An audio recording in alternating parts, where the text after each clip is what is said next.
is he understood his team on the role he understood his role on the team. He knew that he wasn't Michael Jordan. He knew what his job was. He knew what he had to do to win championships, and he did it.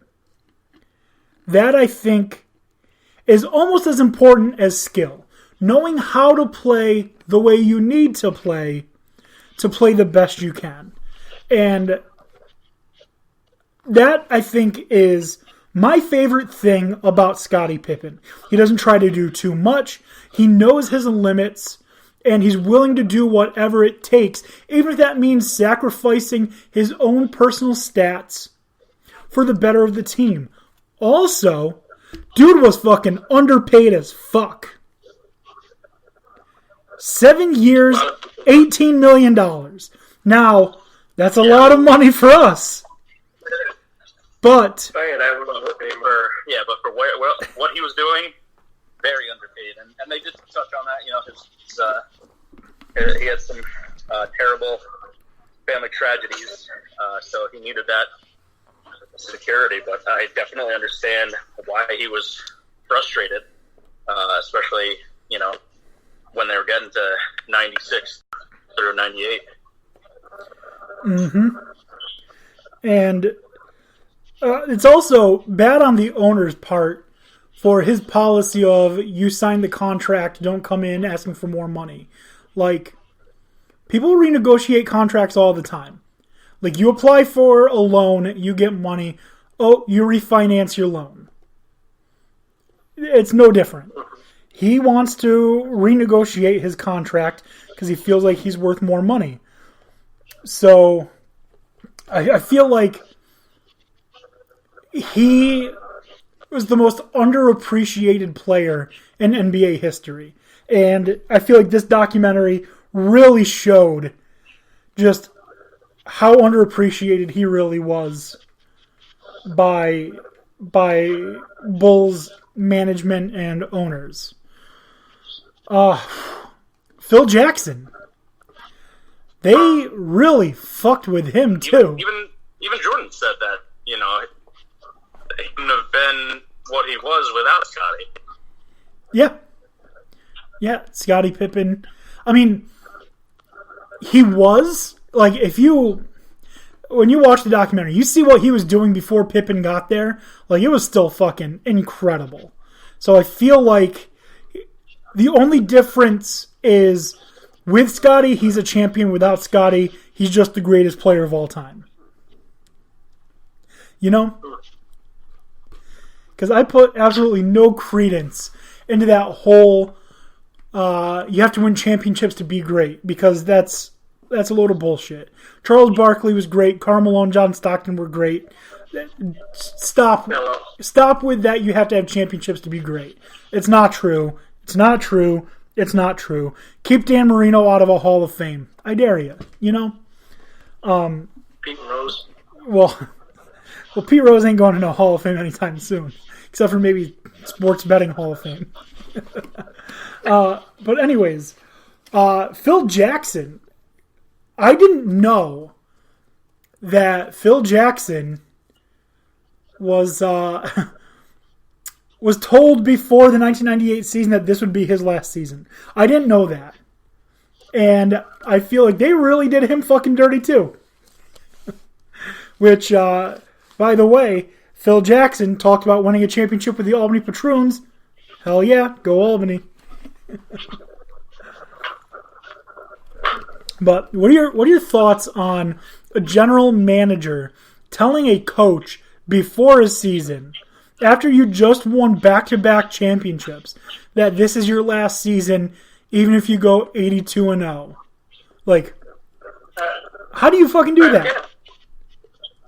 I would just say, loyalty shit the bed. There you go. Let's get it all rolling. Yeah. I mean, basically, that was the craziest part to me. And I mean, obviously, the whole documentary had anti-Jerry Krause tilt, but and Krause deserves credit for building holding it to what it was. Jordan did say appreciate what he had, you know? Yeah. I do just want to say in defense of the documentary and Michael Jordan did say that he was the greatest general manager of all time. I understand how you win 2 3-peats in that quick succession, and you're just like, all right, let's blow it up. It was realistic. They touched on it a little bit because Jordan would want more money, Scotty would want more money, Kerr wants more money. You can't keep all of them together. You already told Phil Jackson this was his last season. You can't make him look like a fool.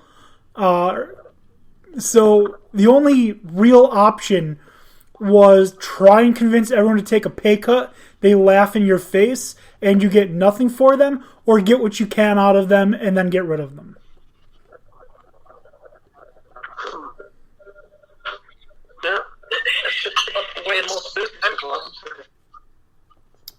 Yeah, it is a business, and that is a valid argument. But at the same time, you're kind of supposed to reward your top performers. I mean, you're right. They should have been compensated fairly. But at the same time, if you just don't see the value in it, you don't see the value in it.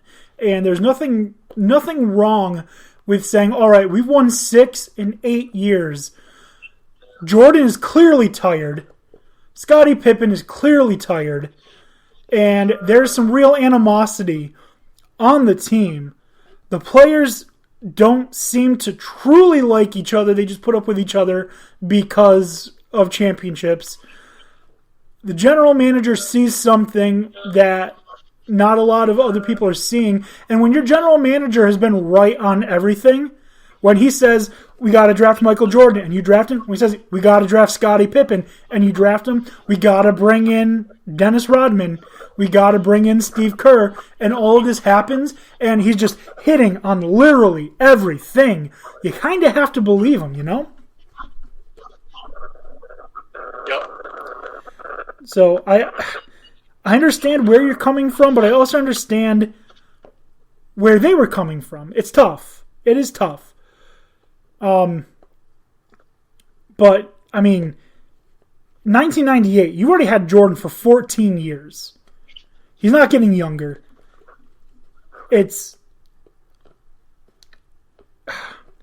I don't know. He was still playing really well, but you could see that what they needed out of him was really wearing on him. Not to mention, Scottie Pippen was having bad back problems. Maybe you're afraid that that's not something that's going to go away, and so you have to get rid of him. There's a lot of moving parts, a lot that went into it that I don't understand, that I'm sure we will never understand, but I don't blame Jerry Krause for blowing up the team. I don't blame only Jerry Krause. I think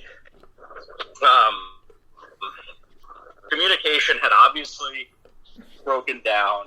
You know, the animosity within the organization, especially between Krause and Phil, was pretty well known. And I think they could have gone for one more if they had been able to communicate. I don't think any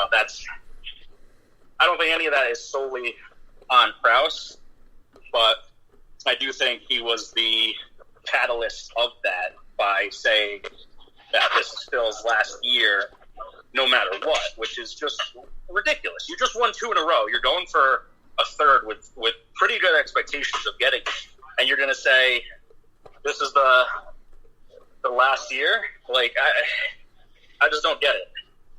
Right. It's tough. And the owner's not absolved of all problems or of all these issues either. Because, like I said, he's not willing to renegotiate contracts. If year 5, Scottie Pippen comes in and is like, hey, I feel like I'm contributing more than we thought we would. I feel like I should make more than we thought that I would. Can we renegotiate the contract? I feel like the answer to that question should be, yes, see me in my office in 2 weeks with your agent. Or something like that. Yes, let's have a meeting. We'll get something worked out. We really want to take care of you and your family. We love having you around. Yada, yada, yada. We're happy you're part of the Chicago Bulls family. That's how it should have gone. But it didn't. And just every little thing like that. There's already a chisel. With the expectations are that chisel. And every little thing is the hammer being hit into the chisel of that team, breaking it apart. So, it's tough. It's tough.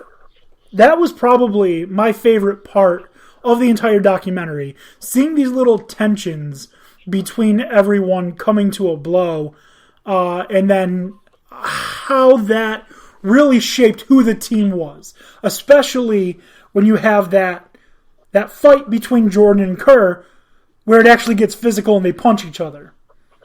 And then, they realize Jordan's like, my bad, I'm not perfect, I'm sorry. And Kerr is like, yeah, fuck you, yeah, you're sorry. But that's just one of the things I really liked from the documentary. That and Reggie Miller calling him the Black Cat, and then Jordan calling himself the Black Jesus. I thought that was pretty funny. So the next question I feel is probably the most difficult to answer, because the answer is probably literally everything. How did Michael Jordan change the game of basketball? We definitely set a benchmark.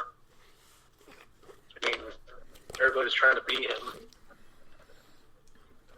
Especially in the 90s, you had this whole new,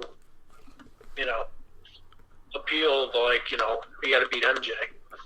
Even to the point in modern day where you have, corporate figures like LeVar Ball saying the same thing. Yeah. So, for me, it's simple. They said it in the documentary. In 1984, the NBA was being viewed in 80 countries. In the 90s, the NBA was being viewed in 210 countries.